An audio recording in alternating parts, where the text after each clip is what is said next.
With San Francisco starting rookie minicamp today, they've also made several new additions, including signing the former first-round tackle Andre Dillard from the Green Bay Packers. And before you ask, I will be covering rookie minicamp, but that video will be released tomorrow. One more thing I want to mention on the video front is there will be free agent videos on every single new addition, including these 3 new additions today. But starting out with Andre Dillard, I'm going to go over his strengths, his weaknesses, as well as his career up to this point, so we can really understand what to expect out of him headed to San Francisco. Initially starting out, as I was mentioning, Dillard is a former first-round pick, and he has the prototypical measurement San Francisco desires out of an offensive tackle. He comes in at 6'5", weighing 315 pounds, and his athleticism is absurd. He ran his 40-yard dash in 4.96 seconds, his 10-yard split in 1.69, and his 20-yard shuttle was 4.4. To put this into comparison, one of the most athletic tackles of all time in Trent Williams ran his 40-yard dash in 4.88 seconds, his 10-yard split in 1.72, and his 20-yard shuttle in 4.63 seconds. This is all to say, when you're looking at Andre Dillard's athletic profile, this is exactly who Kyle Shanahan dreams of in an offensive lineman, and it's a big reason he paid Trent Williams. He wants a player who can go out pull for him, set up wide receiver and halfback screens,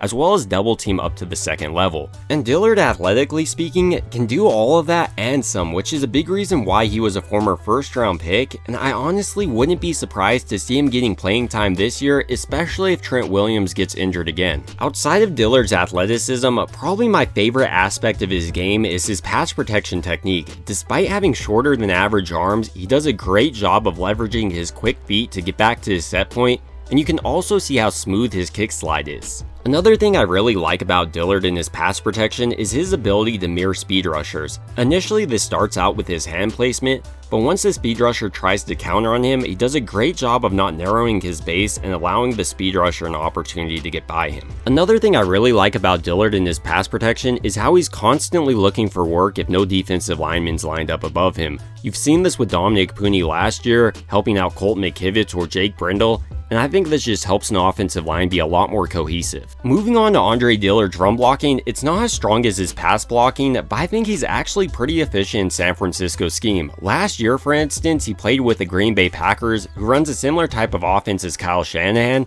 and he excelled there. Last year, according to PFF for instance, he earned a run block grade of 72.7, which is higher than Colt McKivitz's grade of 68.6. A big reason for this is the Packers really used his athleticism to their advantage. One of the things he really excelled at, for instance, was double teaming up to the second level, and he also did a nice job of routinely executing hook blocks, which is a staple in San Francisco's offense. Dillard last year also appeared a lot more powerful in his run blocking and even drove defensive linemen down the field on several plays. The final thing I think Chris Forrester and Kyle Shanahan absolutely love about Dillard is his versatility. They love offensive linemen that can come in and play every single position essentially, and Dillard can do just that.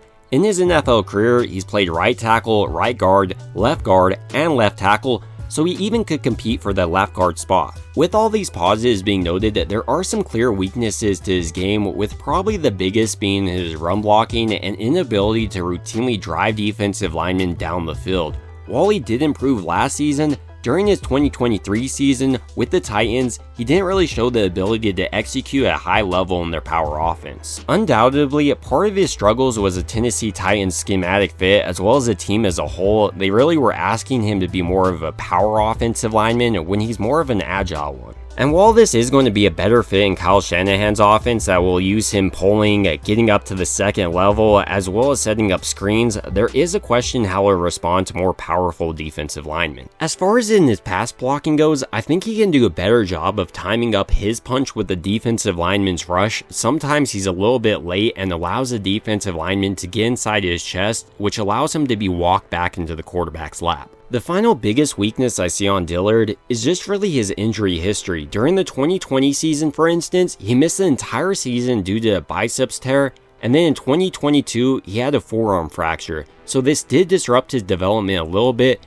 and while this could be seen as just a sole negative, there's also a possibility he continues to improve from being healthy from these injuries. So overall, when I'm looking at Dillard headed into San Francisco's offensive scheme, I think that he's actually going to have a lot of success here and probably make the 53-man roster. He has the versatility to play every single position. I think initially he's going to be competing for that left guard spot as well as swing tackle spot. And given Trent Williams' injury history, I really wouldn't be surprised to see a player like Dillard starting in several games this year. Last year we saw someone like Pleasance, who I think is by far a worse offensive tackle than Dillard, start. So in that way, even if Dillard isn't able to grab onto one of these starting jobs, I do think San Francisco's offensive line as a whole will be better headed into this season. If Trent Williams does get injured, for instance, Dillard isn't that much of a different athlete than him, so San Francisco should be able to run similar plays. But ultimately, these are just my thoughts on San Francisco signing the 29-year-old former first-round pick, and I'd like to hear your thoughts down below. I will be covering each one of these new additions as I mentioned at the start of this video, so it would mean a ton to me if you could like and subscribe if you do enjoy these type of videos, and as always, I hope you guys have a great rest of your day.